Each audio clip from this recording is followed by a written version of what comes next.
সাইকেলের চেন যদি এভাবে স্লিপ করে তাহলে কি করবেন? আজকের এই পুরো ভিডিওটি না দেখলে কখনোই বুঝতে পারবেন না।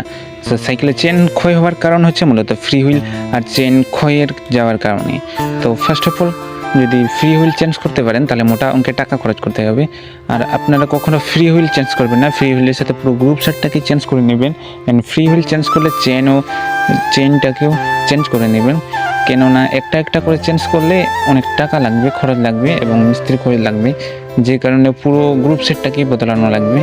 এই যে সামনের ক্যাং সেটটাকেও বদলাতে পারেন, যেহেতু অনেক দিন ব্যবহার করেছেন সেহেতু এটা ফ্রি চালিয়েছেন, এটা আপনাকে বদলাতে লাগবে এবং চেনটা পুরো লুজ হয়ে গেছে।